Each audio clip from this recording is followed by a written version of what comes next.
जीवन के अंदर मेहनत का मूल्य क्या है। मैराथन दौड़ में दौड़ने वाले उस स्पर्धा में जो एक कदम पीछे रह गए उन लोगों से पूछो कि मेहनत का मूल्य क्या होता है। हवा का मूल्य क्या है। कोई सांस का दर्दी हो, दम का व्याधि हो, उसे जाकर के पूछो कि इस श्वास का मूल्य क्या है। मनुष्य जीवन का मूल्य क्या है, यह अगर जानना हो तो कभी धन्ना अनगार से पूछो, अभय कुमार से पूछो,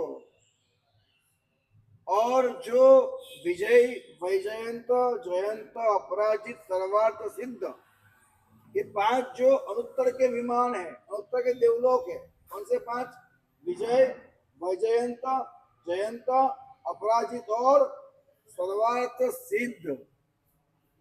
उन देवों को एक बार पूछना चाहिए कि मनुष्य जीवन का, जिन शासन की साधना का मूल्य क्या है।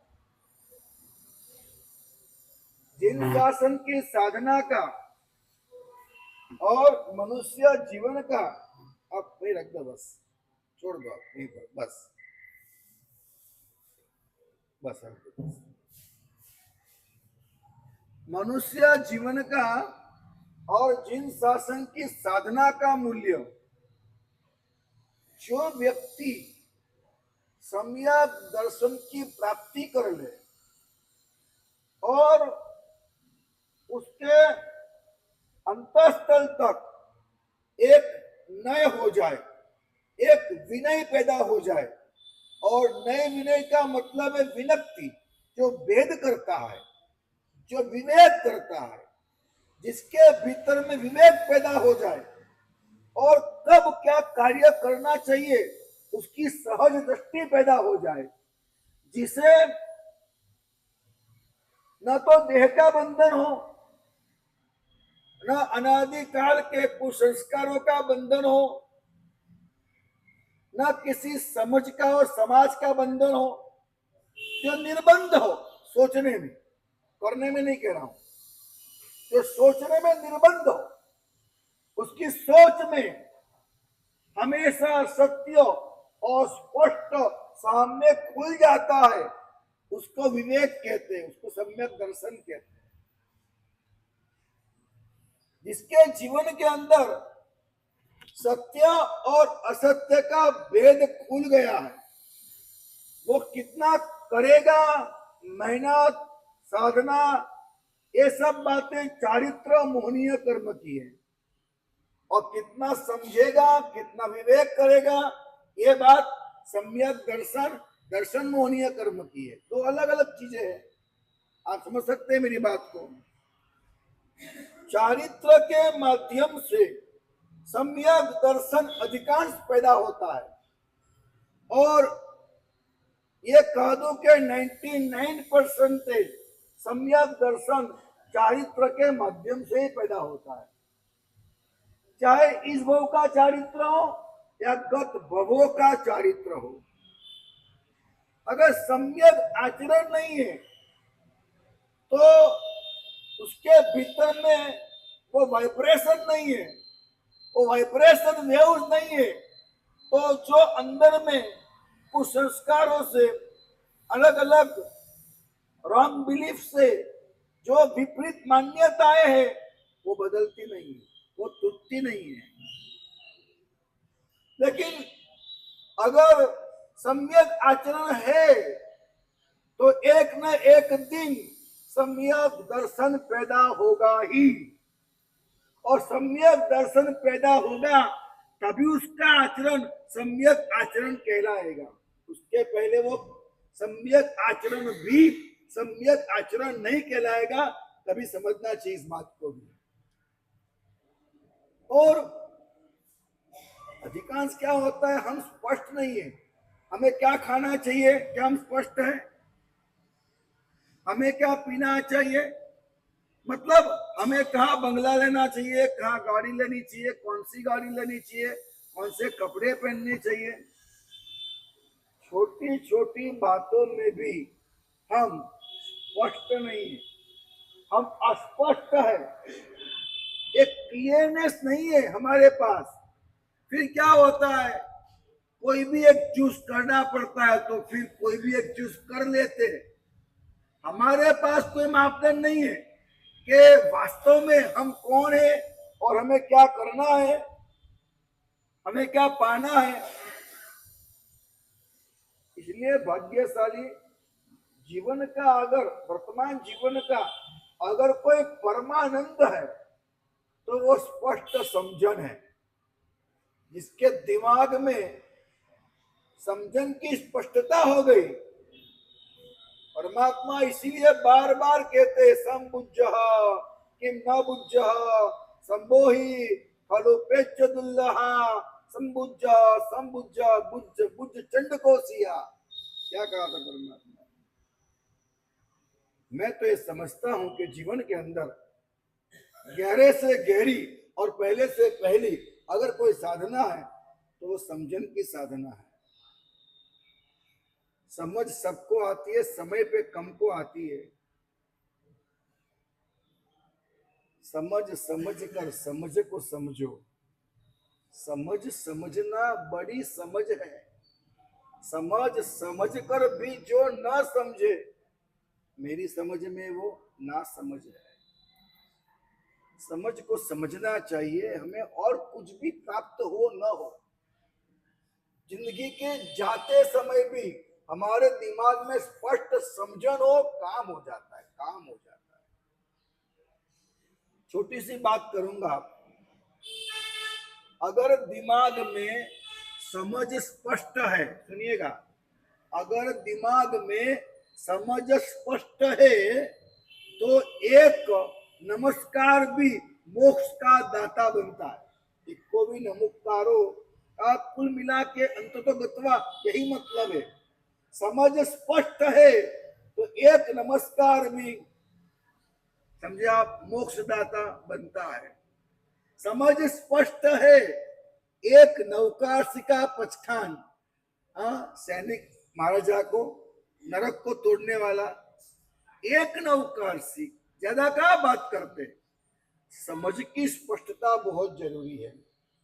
और मैं जहां तक मानता हूं, जितने भी आचरण की बातें, आगम की बातें, हम कोई भी बात करें, कोई भी तप करें, हमारे साथी जी भगवान मास खमन कर रहे हैं अभी। आज कौन सा उपवास है, कौन सा है, कितने बचे? 25वां उपवास है आज। आप सोचो, पर्युषण के पहले तप करना और पर्युषण के बाद में तप करना, महेंद्र भाई, ये दोनों डिफरेंट है। हम साथ साथ में यात्रा कर लेते, अकेले यात्रा करना। जब बहुत ज्यादा बारिश गिर रही थी और जब बड़ी बड़ी ठंडक थी तब तप करना, और अब गर्मी बफाट, उसमें तप करना। आज वो 25 से उपवास तक पहुंचे। छोटी उम्र है, दीक्षा को भी 2 साल 3 साल हुए, 1.5 साल हुआ, हाँ 1.5 साल हुआ, दीक्षा को भी 1.5 साल हुआ है। और आज वो मासक समन का तप कर रहे हैं। मैंने उनको बार बार यही कहा, समझाया, मैंने कहा सरोजिता महाराज साहब आप तप कर रहे। जिस दिन उन्होंने दूसरा अठम लिया, मुझे मालूम पड़ा, तब मैंने कह दिया था कि अगर मास खमन करना है तो आपको इतना जाप अवश्य करना है। और इतना उनका पुरुषार्थ रहा कि जो मैंने जाप का टाइम बताया, जो मैंने जाप कहा, वो उन्होंने बरकरार बराबर किया। आज तक उन्होंने जाप छोड़ा नहीं है। हाँ, इतने 25वें उपवास में बैठते और वो जो मैंने टाइम बताया उसी टाइम पे सुबह सुबह जग जाना, जाप करना, ध्यान करना। मैंने कहा वो तो वो करते हैं, लेकिन क्या है कि गुरु अंगुली निर्देश करते हैं कि ये आपको करना चाहिए, वो पकड़ के आपको नहीं ले जाएंगे, समझे आप? हा? पकड़ के नहीं ले जाएंगे। सजन रे झूठ मत बोलो, खुदा के पास जाना है, न हाथी है घोड़ा है, वहां तो पैदल ही जाना है। मतलब कोई गुरु आपको लेके नहीं जा सकते। अंजन सदाका का महोत्सव आएगा, मैं आपको दो हाथ जोड़ के शुद्धात्माओं को नमस्कार करके प्यारी सी बात कह रहा हूं कि आप जब पंच कल्याणक महोत्सव में आओ तो थोड़ा सा एक पत्थर को पारस बनाने की प्रक्रिया के साथ साथ हमारी आत्मा को परमात्मा बनाना जितना हमसे हो सकेगा, जितना हमारे पास ज्ञान और अनुभव है और जितना आपका उत्साह उपादान, हम पूरी मेहनत के साथ महेंद्र भाई ये समझाने का प्रयास करेंगे कि परमात्मा का च्यवन हुआ तो क्या आपका च्यवन हो सकता है? च्यवन माने क्या?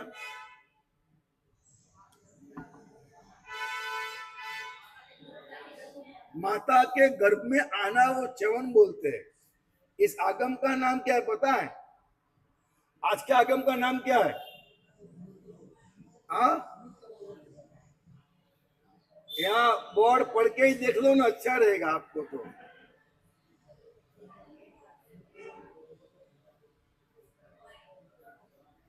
अनुत्तर उपवाय, उपपात, उपपात का भी एक अर्थ है च्यवन।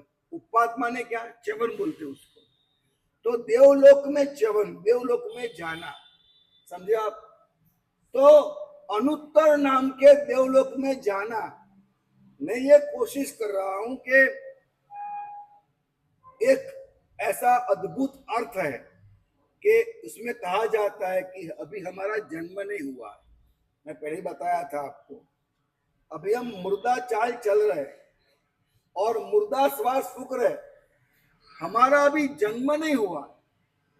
जन्म तो एक नृत्य होता है, एक नाच होता है, एक अनुभव होता है, अंग अंग उमंग होता है, वो बड़ी प्यारी सी घटना है जन्म होना। हमारा जन्म नहीं हुआ है। ये आराधना की अंजन शलाका है, जहां मैं चाहता हूं कि हम पंच कल्याणक ऐसा अनुभव करें, हम गाए, तहे दिल से गाए, तेरे पांच हुए कल्याणक हो, एक बार मेरा कल्याण करो। आप आइए, आप बैठिए और परमात्मा के कल्याणकों के साथ साथ आपका भी कल्याण हो। कल्याणक, कल्याण करने वाला कल्याण अगर हम मनाएंगे तो कल्याण करने वाला कल्याणक हमारा कल्याण नहीं करेगा। हम आपको समझा सकते हैं, हम बोल सकते हैं, लेकिन आगे साधना की यात्रा, आगे अनुभव की यात्रा, हमें गुरुमुख से कितना समझना है और समझा हुआ कितना अंदर उतारना है, वो सब हमारे हाथ में है। एक कुतूहलता से आते, हमारे साथ क्या करेंगे? एक कुंभिया मंगवाएंगे, उसमें कैसा पानी होगा, कैसे औषधियां होगी, परमात्मा कैसे डुबोएंगे, और क्या विधि चमन कराएंगे, जन्म कैसे कराएंगे। तो ये सब कार्य कभी किया नहीं हमने, तो हम देखेंगे, हम देखेंगे, हम देखेंगे, कुतूहल होता है। हमें कुतूहल से काम नहीं करना है, हमें थोड़ा सा भीतर जाना है, अंदर डूबना है। तो गुरु भगवान क्या कह सकते हैं कि आप इतनी साधना करो, इसका ये रहस्य है, इसका ये महत्व है। हमने साधु जी माँ को समझाया, आपको समझा रहे, हमको हमारे गुरु समझाया था। अब उसमें मेरा कर्तव्य है कि मैं कितना अंदर उतरा, आप कितना अंदर जाओगे, ये आपका कर्तव्य है, आपका उत्साह है। अगर आपको ऐसा लगा है कि ये जन्म बार बार नहीं मिलेगा, नहीं ऐसो जन्म बार बार ऐसा आपको फील हुआ है तो आप समय कभी गवाएंगे नहीं और आप कुछ प्राप्त करके रहोगे। तो जिन्होंने समझन को प्राप्त किया है और जिन्हें ये मालूम पड़ चुका है कि बंगला, गाड़ी, पत्नी, पुत्र सब मिलेगा,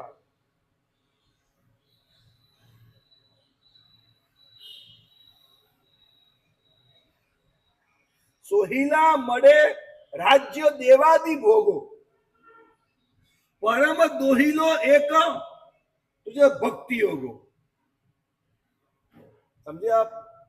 सोहिला मड़े राज्य देवादि, राज्य मिल जाए और देवलोक मिल जाए, सोहिला मड़े सामान्य सुलभ है।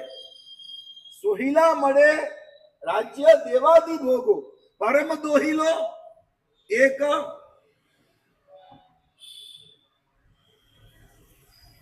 ये जो भक्ति करना है भगवान की, मतलब कि भगवान की आज्ञा को सिर पे धारण करना है और भगवान की भक्ति करते करते भगवान में घुल मिल जाना है, भगवत्व को उपलब्ध होना है।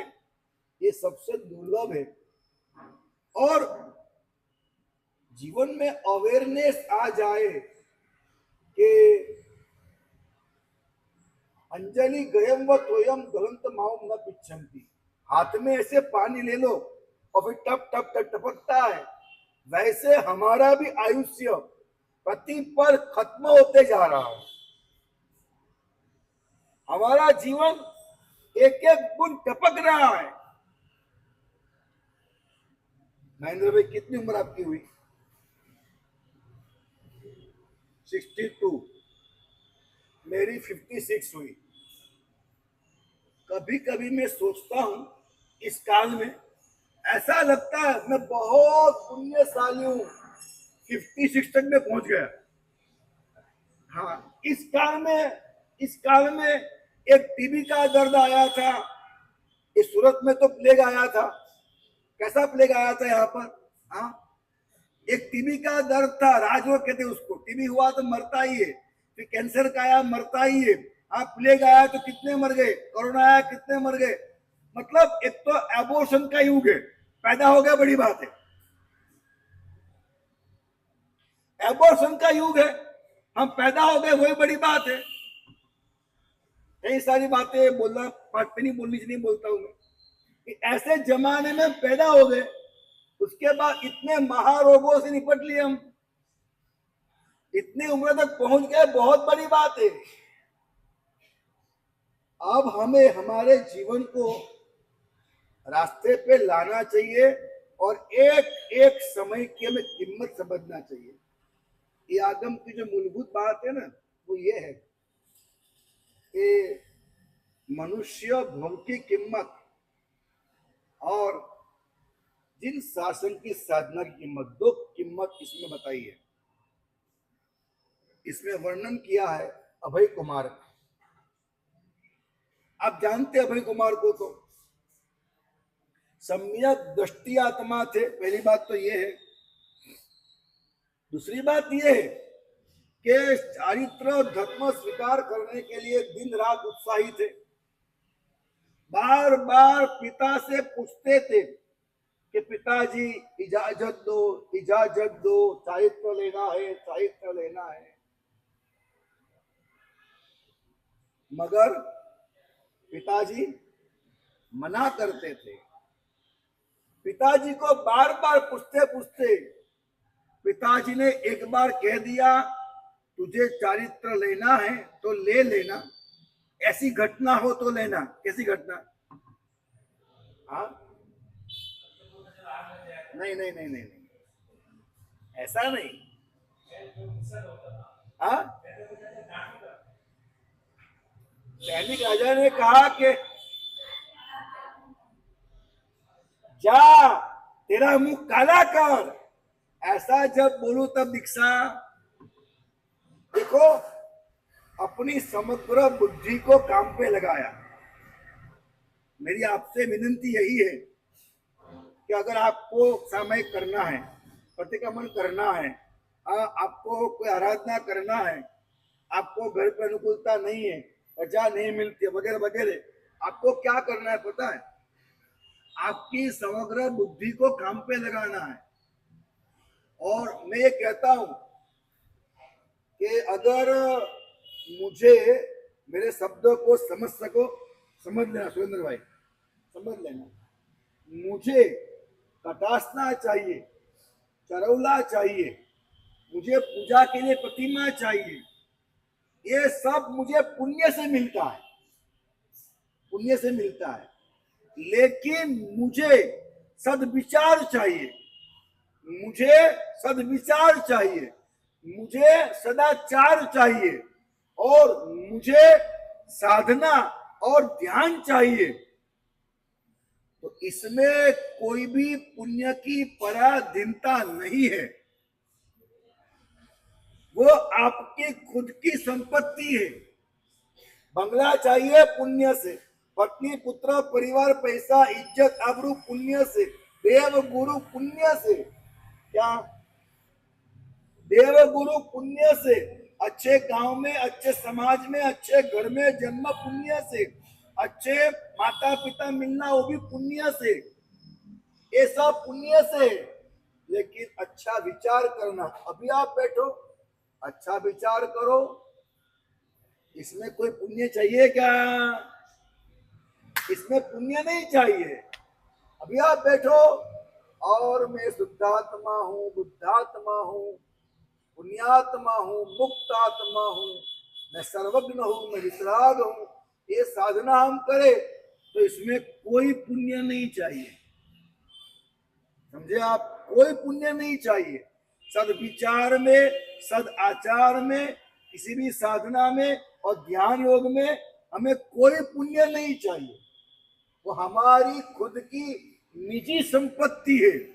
हम जो दूसरों के कृपा से भिख में मिलता है, बंगला गाड़ी पत्नी पुत्र इज्जत आबरू, वो लेने के लिए प्रयत्नशील है। जो हमारी खुद की संपत्ति है वो, नरेंद्र भाई मोदी का जन्मदिन गया, कल गया ना, कल गया। एक अच्छी सी बात उनके साथ चर्चा जो हुई बताई, रत्नानंद श्री महाराज ने उनको पूछा कि मेरे पास तो संघ है, तो शिष्य है, उनका संचालन करता हूं तो भी कभी रात को नींद उड़ जाती है। इतने बड़े देश का कारोबार लेके चलते हो तो आपको नींद कैसे आती है? पता है क्या कहा नरेंद्र भाई ने?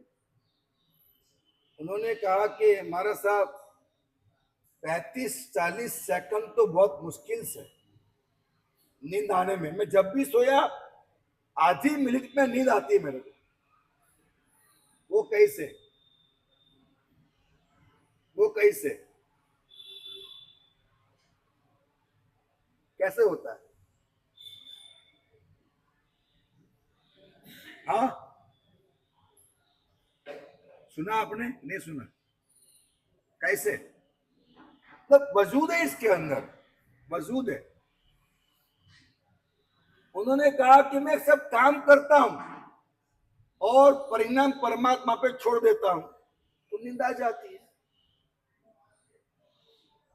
पिछले कई 8-10 सालों से मैंने मेरे मन के अंदर एक काम किया है, सबको पता है, जो मेरे साथ है सबको पता है कि मैं जब भी सोता हूं कभी भी, मतलब मुश्किल से 2 मिनट या 5 मिनट मुझे नींद आ ही जाती है। मतलब कोई दिन गया नहीं ऐसा कि मेरे को 2-5 मिनट में नींद ना आ जाए, ऐसा दिन कभी गया ही नहीं, कभी नहीं गया। पिछले 8-10 सालों में क्या करता हूं मैं, क्या होता है मेरे साथ, क्या होता है? मैं आपको सिंपल सी मतलब टेक्निक क्या होती है। तो क्या होता है कि जैसे आप लोग ऐसे एग्जांपल समझ लो कि आप बहुत बड़े डॉक्टर हो, हाँ, और आप फिजिशियन हो या ऑपरेशन करते हो, आप और दिन के 25 ऑपरेशन हार्ट के करते हो, लेकिन फिर भी एक बात है कि आप जब घर आते हो ना तो डॉक्टर का कपड़ा उतार देते हो, स्टेथोस्कोप निकाल देते हो, आपका जो मोबाइल है वो रख देते हो, हाँ, और दूसरा मोबाइल लेते हो और बीवी बच्चों के साथ निकल जाते हो, तो उस वक्त डॉक्टर को वो रख देता है ना बाजू पे। अच्छा, जब आपके बेडरूम का दरवाजा बंद होता है तब आप डॉक्टरगिरी करोगे क्या घर वालों के साथ? मैं डॉक्टर हूँ, मैं डॉक्टर बड़ा हूँ, ऐसा करोगे क्या? नहीं करते आप। तब आप एक गृहस्थ है, बराबर है। तो मैंने सोचा कि यार जब वो सब चीजें, तो मुझे क्या करना चाहिए? तो मेरे दिमाग में एक थॉट आया। थॉट क्या आया? सबसे पहली बात तो, अगर तुझे कुछ काम करना है तो निस्वार्थ रूप से काम कर। ये आपकी मगज में ले लीजिएगा, निस्वार्थ काम करो। निस्वार्थ का मतलब क्या होता है? शादी किया है तो पत्नी को समझाना है, संभालना है, बच्चों को पढ़ाना लिखाना आगे बढ़ाना है, तो पैसा भी कमाना है, समाज में इज्जत करकर, वो सब क्या है? कर्तव्य आपका। और निस्वार्थ में भी ये स्वार्थ तो निहित होता है, मना नहीं है, क्योंकि टेंशन नहीं आएगा आपको। तो मैं सोचा कि निस्वार्थ मैं जिन शासन की जॉब कर रहा हूं, क्या कर रहा हूं? जॉब। ये जिन शासन की जॉब है, नौकरी कर रहा हूं मैं। अगर मैं व्याख्यान दे रहा हूं, अगर मैं कोई आराधना करा रहा हूं, कोई साधना करा रहा हूं, कुछ भी काम में करता हूं, तो वो मेरे लिए जिन शासन की नौकरी है, पगार में मुझे दाल रोटी मिल जाती है, बड़े बड़े मकान रहने को मिलते हैं, रोटी कपड़ा मकान फ्री मिलता है अपने को। बताओ, हमें कहीं कपड़े की तकलीफ पड़ती है, खाने के खुराक की तकलीफ पड़ती है? हाँ। और मकान तो देखो आप, हाँ, कहीं पर भी जाओ, हल्के से जाओ तो मकान तो हमारे लिए सब तैयार है। मतलब वो पैर पड़ के ले जाते हैं ना, मारा साहब पधारो, मारा साहब पधारो। तो मैंने कहा कि रोटी कपड़ा मकान तो पगार में मिल ही जाता है, और नौकरी करना है अपने को। तो क्या करता हूं मैं कि जब काम करता हूं तब काम पे ध्यान देता हूं, और जब संधारा करता हूं, संधारा पोर्सी पढ़ाता हूं, एगो मृत्यु में कोई संजोग मूला जीवे न, एगो में सासव अप्पा, ये गाथाएं जब बोलता हूं, तो प्रतिक्रमण करने के बाद, संथारा पोर्सी जाप करने के बाद, मैं ये सब चीज, मैं शुद्धात्मा, बुद्धात्मा, मुक्तात्मा, मैं जॉब करता हूँ, पगार मिलता है, खेल खत्म हो गया, इससे आगे मुझे कुछ करना नहीं।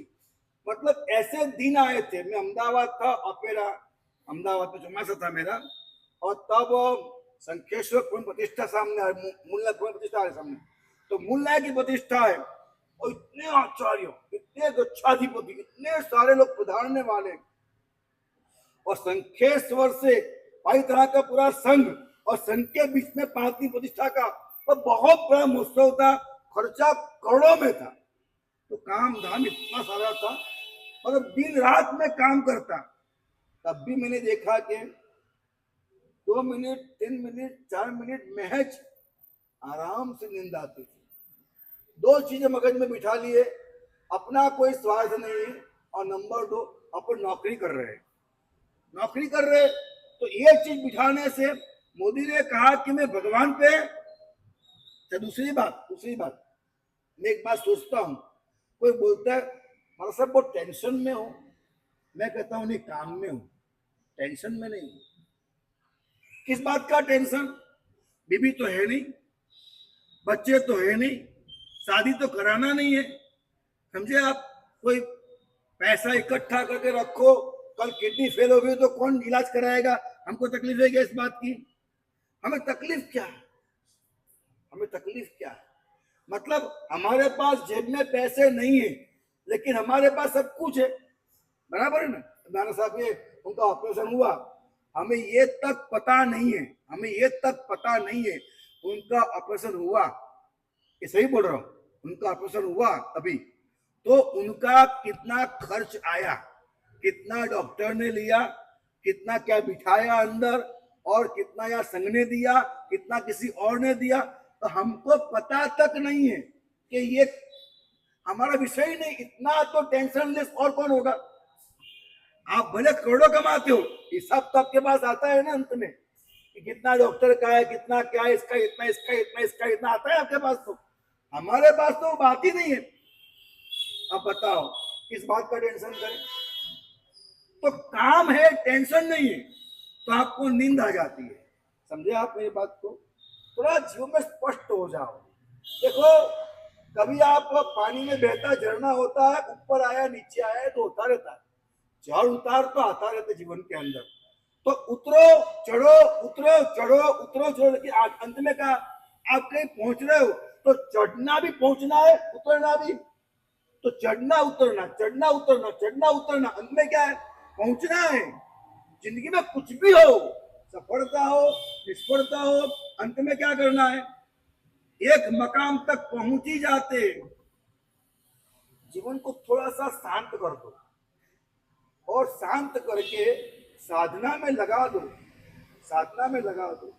तो हमारी बुद्धि अगर काम पे लगेगी तो हमें सारी समस्याओं के समाधान मिल जाएंगे। तो अभय कुमार को कहा, सैनिक ने क्या कहा? क्या कहा?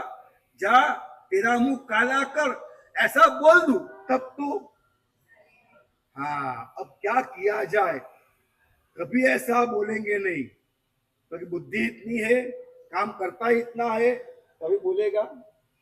एक बार स्टंट किया, जो कहा ना अपने अंतपुर का, स्टंट किया है और घटना घटी, आप सब जानते हो। तो स्टंट किया और कह दिया कि जा तेरा मुंह।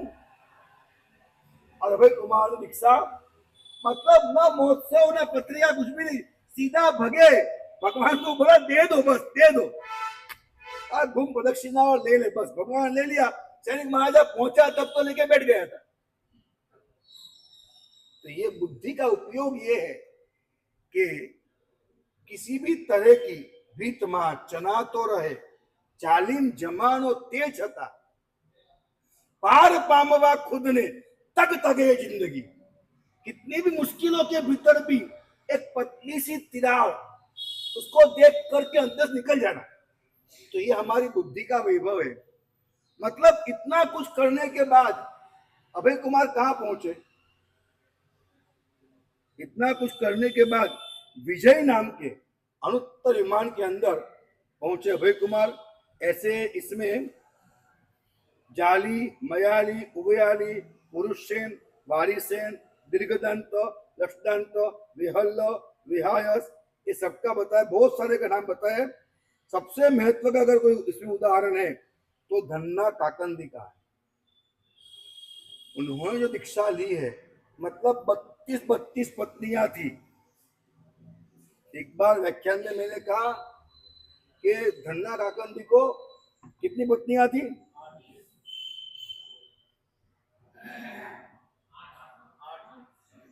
32 लिखा इसमें, सालिभद्र को थी। हाँ, एक मिनट। ત્યારબાદ ભદ્રા સાર્થવાહિની એ ધન્ના કુમારને બાલ ભાવથી મુક્ત ભોગોને ભોગવવા સમર્થ જાણી 32 ઊંચા અને શ્રેષ્ઠ મહેલ કરાવ્યા. મધ્યમાં શાકોસ્તંભયુક્ત પ્રધાન ભવન કરાયું. 32 ઉત્તમ શ્રેષ્ઠીઓની કન્યાઓ સાથે એક જ દિવસમાં પાણી ગ્રહણ કરાયું. 32 कन्या है तो ये धन्ना काकंदी है, वो धन्ना अलग है। सुनिएगा, हाँ, बात क्या गड़बड़ी में, वो धन्ना काकंदी अलग है, वो धन्य कुमार अलग है। हाँ, तो अलग है। 32 पत्नियों के साथ संसार चला रहे थे। एक बार व्याख्यान में ऐसा कहा मैंने, दोपहर में एक युवान आया, हमारा साहब एक काम है, आप कमरे में आएंगे? क्या है? बोले कि एक प्रश्न पूछना है। आया, हम गए कमरे में, आसन बिठाया, होगा परमार्थना किया, आसन बिठाया, वंदना किया, उसने वंदन करने बैठा। हमारे से प्रश्न पूछना है। तो बोले क्या है? बोले आपने व्याख्यान में कहा कि सालिभद्र को, धन्य कुमार को 32 पत्नियां थी, क्या बात सही है? मैंने कहा आगम में लिखा है जो बोल रहा हूँ, मेरे घर की बात तो है नहीं, मेरे को तो एक भी नहीं है, मुझे क्या पता, आगम में लिखा है वो बोल रहा हूँ। और ठीक है हमारा साहब, ठीक है, मैं जा रहा हूँ। मैंने कहा क्या है? तो कमरे में लेके आया, पूछा क्या पूछा तूने? नहीं महाराज साहब, बस इतना पूछना था कि अब भाव भाव में गलत तो नहीं बोल दिए? नहीं, सही बोला आपने। मैंने कहा सही बोला भैया, ये पूछा क्यों तूने? उसने मुझे कहा महाराज साहब 32 पत्नियां हो तो दीक्षा ही लेगा ना। समझे नहीं आप? बोले घर में एक है, घर में एक है, घरमा निकड़े एक नागिनी, सुखे निंद्रा न आवे लगाड़, 32 नागणियों में केम रहूं? घरमा निकले एक नागिनी, सुखे निंद्रा न आवे लगाड़, 32 नागणियों में केम रहूं? माड़ी मोरी वे। मैंने कहा पागल, तकलीफ ये नहीं है कि उनके पास 32 थी, तेरे पास एक है, ये कोई बात नहीं है। बात ये है कि उनके पास 32 थी, दिल में परमात्मा थे। उनके पास 32 थी, दिल में एक भी नहीं थी, दिल में परमात्मा थे। तेरे पास एक है, दिल में अनेक है। प्रॉब्लम की जड़ कहां है? अगर तू एक तो वफादार रह जावे, हाँ, तेरी पत्नी को विश्वास हो जाए कि मेरा पति मेरे अलावा और कहीं नहीं, तो धरती स्वर्ग हो जावे। आजकल प्रॉब्लम क्या है? दिल में अनेक है, बाहर एक है। उनके पास 32 थी, दिल में परमात्मा से 32 को छोड़ के निकले हो। और उन्होंने अपनी माता भद्रा माता को पूछा है कि मैं दीक्षा लूं, और घटना घटी यहां पर भी, भद्रा माता मूर्छित हो गई है, तो झटका सहन नहीं कर पाई। बेटे ने कहा मैं दीक्षा लूं, तो वो इतना प्यार, देखो मैं कभी कभी कहता हूं आपको, इस काल के अंदर सबसे बड़ा तो प्रॉब्लम है कि आपने प्रेम को पहचाना ही नहीं, पहचाना नहीं प्यार क्या होता है। मतलब इतना लगाव कि अगर वो नहीं तो मैं नहीं, वो मर जाए मैं मर जाऊं, ये बहुत रेयर है। भौतिकता इसके अंदर है, इसमें राग है, इसमें मोह है, लेकिन आज के काल में बहुत rare rare rare rare rare आपको ऐसा मोह, ऐसा राग भी आपको रेयर मिलेगा। प्रेम की बात ही अलग है। वो मर जाए मैं मर जाऊं। बेटे ने कहा कि मैं दीक्षा लूं, और माता मूर्छित हो गई।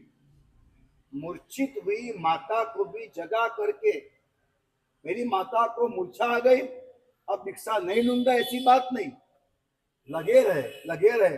अंत में जाकर के जिस सत्तू नाम के राजा है, उनको बात पहुंचाई कि आप समझाओ इसको। मतलब राजा ने भी समझाया, तो इन्होंने कहा एक काम करो, मेरे पास तो राजभवन है आपके पास, मेरे पास घर में बंगले है, 32 पत्नियां हैं, खाना पीना सोना चांदी सब कुछ है।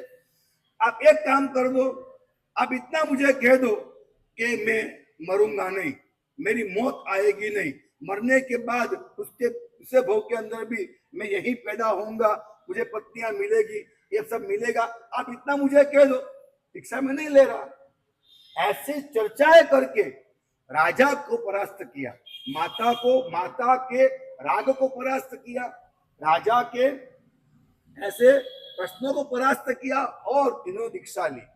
दीक्षा लेने के बाद अब बहुत महत्वपूर्ण बात यह है, जिस दिन उन्होंने दीक्षा ली, उसी दिन कच्छ कुमार की तरह परमात्मा से पूछा, हे परमात्मा, अगर आपकी अनुकूलता हो तो मैं जीवन पर्यंत छठ के पारने, छठ और पारने के अंदर आंबिल करते हुए तप कर्म से आत्मा को भावित करके मैं विहार करने की इच्छा रखता हूं। छठ के पारने छठ, मतलब आज ही बोल दिया उसने कि पचखान दे दो आजीवन, छठ पारने आंबिल, छठ पारने आंबिल। उसमें भी आंबेल के अंदर जिस खुराक से अपना पात्र गीला हो, गंदा हो, वो खुराक नहीं लेना, सूखा आहार ही लेना। सूखा आहार, चने मिल जाए, ममरा खाखरा मिल जाए, ऐसा तो सूखा आहार लेना। उसके बाद जिस घर में जितने सब्जियां खाने को बैठे, उस सबका खाने का पूरा हो जाए, और खाने के बाद बड़ा हुआ खुराक जो कहीं कागे कौवे को और भिखारियों को दे देने के लिए निकाला हुआ हो, ऐसा ही खुराक लेना, अंत प्रांत तुच्छ खुराक लेना। उसके बाद जितने भी साधु है, जितने उस वक्त क्या था, ब्राह्मण, अतिथि और भिखारी, सब निकल भिक्षा लेने के लिए। तो अन्य धर्म के संत हो, भिखारी हो, कुत्ते हो, बिल्ली हो, गाय हो, भैंस हो, उस सब का पेट भर गया हो। अब ये जो एक कहानी है, एक कहानी नहीं है, अपने जीवन का प्रतिबिंब है। हम तो वो लोग हैं कि हमारे को खाना क्या है वही सोचते, इतना भी नहीं सोचते कि मेरी मम्मी ने खा लिया। हाँ, होता है कभी ऐसा? रोज करते हैं ऐसा? हाँ, मैं आपको इतना कहता हूं कि आप जब खाना खाने बैठो तो इतना पूछो, मम्मी ने खा लिया, पापा ने खा लिया, बेटे ने खा लिया, क्या गुरु महाराज गुची के लिए आए थे क्या? नहीं आए थे। जाओ पहले विनती करके आओ, उसके बाद मैं खाना खाऊंगा। मतलब हम ये भी नहीं सोचते कि हमारे मॉम डैड ने, माता पिता ने, सास ससुर ने, पति ने, पुत्र ने खाना खाया कि नहीं खाया। हमारा खाना हमको मिला, काम खत्म। मैंने कहा था ना, मुझे ऐसा चाहिए, मुझे वैसा चाहिए, मेरे लिए बना। कुछ गंभीर रहस्य इसके अंदर है। सबकी चिंता जब मैं करता हूं तो वो एक चिंता करने से उन सबके मेरे ऊपर जो ऋण है वो अदा हो जाते, और हम एक छोटी सी चुटकी मारते लाखों कर्मों से हम भार रहित हो जाते। लाखों कर्मों को हम एक साथ खपा दे। एक घटना, एक एक आमिन, मतलब हर चीज का ऐसा गहरा रहस्य है। तो सभी की भिक्षा हो गई हो, अन्य संतों की भी, समन की भी, भिक्षुक की भी, कुत्ता बिल्ली गाय भैंस की भी, मतलब ये सबका हो गया। उसके बाद जो बड़ा हुआ हो वो अंत प्रंत भिक्षा, तुच्छ आहार, उसके सिवा कोई ग्राहक करने का नहीं। परमात्मा ने कहा कि हे धन्य अनगार, धन्ना अनगार, आप अंश मात्र भी प्रमाद न करें, और जिसमें आपको सुख उपजे वैसा आप करो। परमात्मा ने आज्ञा दी। उसके बाद धन्ना अनगार छठ का पाल छठ करते थे। पहले प्रहर के अंदर 3 घंटे पहले स्वाध्याय करते थे। स्वाध्याय को करते करते करते करते करते करते स्व अध्याय, आत्मा का अध्याय करते करते करते करते करते करते उस कक्षा तक पहुंच जाते थे कि 3 घंटे में वो कक्षा वो सर करते थे।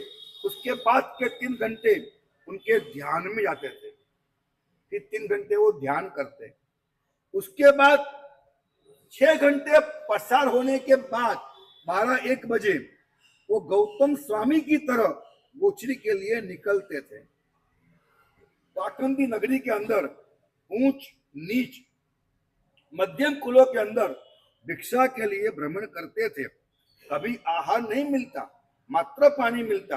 पानी नहीं मिलता, आहार मिलता तो आहार नहीं लेते।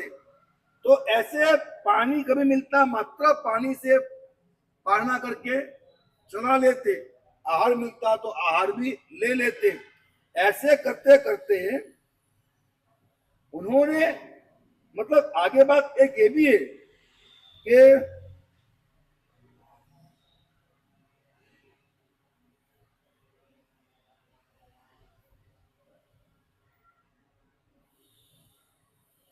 ग्यारह अंगों का उन्होंने स्वाध्याय भी किया, अध्ययन भी किया है, मात्र तप नहीं किया, साथ में ये ज्ञान भी लिया।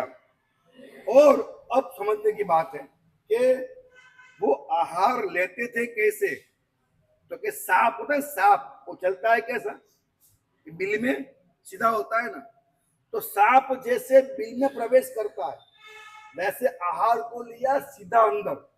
मतलब 2 दांतों में चबाते भी नहीं थे। दांतों में चबाओ और चबाने से उसका स्वाद आ जाए, स्वाद आ जाए तो राग हो जाए, राग हो जाए तो कर्मों का बंधन हो जाए, बंधन हो जाए भवों का बंधन हो जाए। नमस्कार हो, क्या उनका वैराग्य रहा होगा। ममत्व भाव रहित बिल में सर प्रवेश करे वैसे वो आहार करते थे। मैं मुख्य मुख्य बात कह रहा हूं, सब बात तो बता पाऊंगा नहीं अभी। अब ऐसा ऐसे तप किए उन्होंने कि तप करते करते उनकी काया इतनी कृश हो गई, शरीर सूखा पड़ गया इतना कि वो हाड़का, चामड़ी और नस, ये तीन चीज दिखती थी, बाकी कोई मसल्स कहीं दिखते नहीं थे। जहां पर भी देखो हड्डी, चमड़ी और नस के वजह से वो दिखाई पड़ते थे। धन्ना अनगार के पैरों की उंगलियां, तुवेर की सिंग आती है, तुवेर की सिंग, और जिसको तोड़ के तड़के में सुखाई हो, करमाई हो, तो कैसी होती है तुवेर की सिंग, आप सोच लो कैसी होती है। वैसे पैरों की उंगलियां थी। उनकी जंगा, ये जंगा कैसी थी, तो लिखा है काक जंगा। कौवे की टांग कैसी होती है, कौवे की टांग। आप खाली कल्पना करो, मैंने क्या किया था, ऐसा फोटो बनाया था, ऐसा दिखा है ना, वैसा एक फोटो बनाया था मैंने, और पेंटर ने पेंटिंग भी किया। तो मैंने देखा यार कौवे की जांग और जो लिखा है सब बनाया। मैंने कहा ये तो इतना भद्दा दिखता है। अब क्या है कि शरीर सूखा है, ऊर्जा वाले बहुत है और तेज बहुत है। मैं फोटो के अंदर तेज कहां से डालू। मैंने सही में कहता हूँ बहुत मेहनत की, पेंटर के एक बार, दो बार, तीन बार।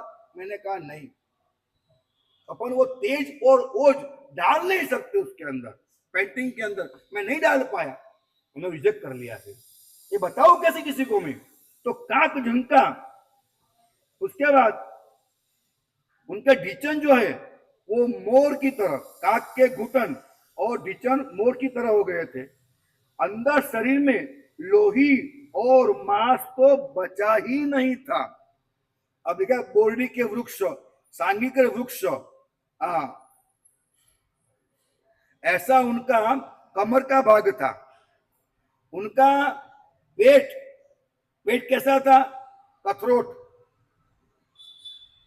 डालते ना पानी ठंडा करने को, परात कहो, ताश कहो, कथरोट कहो, वैसा पेट था उनका, वैसा पेश हो गया था। पीठ और छाती जैसे वो बांस का करंदिया हो, बांस, हर एक हिड्डी को आप हर एक पाशी गिन सकते हैं आप कितनी पाशलियां है, ऐसी पीठ थी। और उनकी छाती बांस की चट्टाई हो, ऐसी हो गई थी। उनके हाथ, वो गाय का छाना सुखा दिया हो और कैसा लगे आपको, ऐसे उनके हाथ हो गए थे। वटवृक्ष के पान की तरह लोही और मांस से रहित उनके हाथ हो गए थे। हाथ की उंगलियां तुवेर की सींग, मग की सींग, अड़द की सींग, ऐसी सींग सुखाई हो उसके बाद कैसी लगती है, वैसे उनकी हाथ की उंगलियां थी। उनकी गर्दन छोटी मटकी का गड़ा हो वैसा उनका गर्दन हो गई थी। दाढ़ी कैसी थी, सुखाएला तुम्ब का फल हो, सूखा हुआ, ऐसी दाढ़ी थी। उनके होठ कैसे थे, जलो नाम की आती है जो, जलो नाम की एक प्राणी आता है, वो सूखा कैसा होता है, पतला, वैसे उनके होठ थे। उनकी नासिका वो पलाश के और साग के पान जैसी थी। कैरी की एक अत्यंत चीर सुखी हुई कैरी की वैसी उनकी नाक थी। बिजोरी की चीर हो वैसी उनकी नाक थी। उनकी आंखें कैसी थी, तो वीणा के अंदर छिद्र होते, वीणा में ऐसे वीणा के छिद्र की जैसी उनकी आंखें थी। उनके कान कैसे थे, कान चिबड़ानी छाल, सुखी हुई, वैसे उनके कान हो गए थे। बहुत बड़ा वर्णन इसके अंदर, तो बहुत कुछ दिखाया। मतलब ऐसा आदमी कि उसके शरीर के अंदर कुछ बचा ही नहीं है। अब बहुत अंतिम बात, बहुत गजब लिखी है, एक अंतिम बात है माजी, बस अंतिम बात।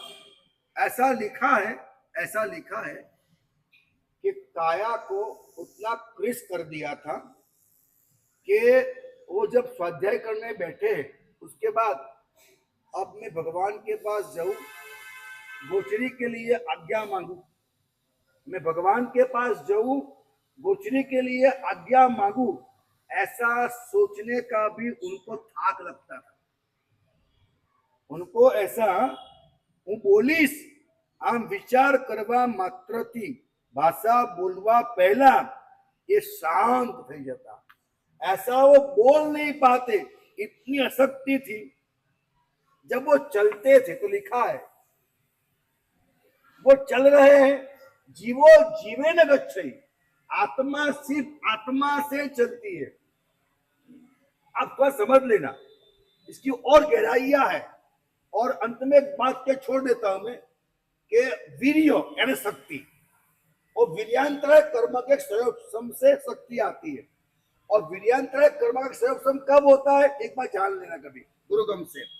दही खाने से, घी खाने से, मिठाई खाने से नहीं है, परमात्मा की आज्ञा मुजब खाने से वीर्यांतर कर्म का संयोग होता है। और गन्ना अनगार ने अपने जीवन के अंदर मात्र 9 महीने का संयम, 11 अंगों का अभ्यास और ऐसा छठ के पाने, छठ और आंबे का तप, अंतिम में संलेखना की। और ऐसा करने के बाद भी उनको मोक्ष नहीं हुआ।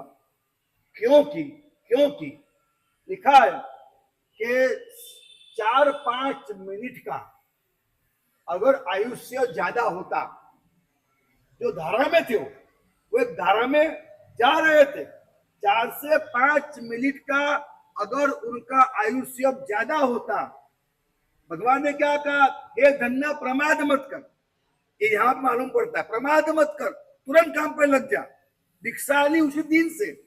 4 से 5 मिनट का आयुष्य ज्यादा होता तो वो मोक्ष में होते। आगे कहा है कि छठ के ऊपर छठ कर रहे थे, अगर उन्होंने एक छठ कर लिया होता और एक छठ तो मोक्ष में होते। आपके पास, मेरे पास जो मनुष्य भव है, उसकी साधना का रहस्य क्या है? एक छठ और 5 मिनट क्या हो सकता है? तो उतना उनको कम पड़ गया और वो सर्वार्थ सिद्ध नाम के विमान में उत्पन्न हुए। 33 सागरोपम वहां रहेंगे, उसके बाद महाविद्य में आकर के उनका निर्वाण होगा। बहुत गहरी रहस्यमय बातें ऐसे आगम की कथाओं के अंदर बताइए, जिससे हमें हमारे जीवन की साधना क्या करना और हमारे समय का सदुपयोग क्या करना, ये हमें गहराई से, गंभीरता से हमें सोचना चाहिए।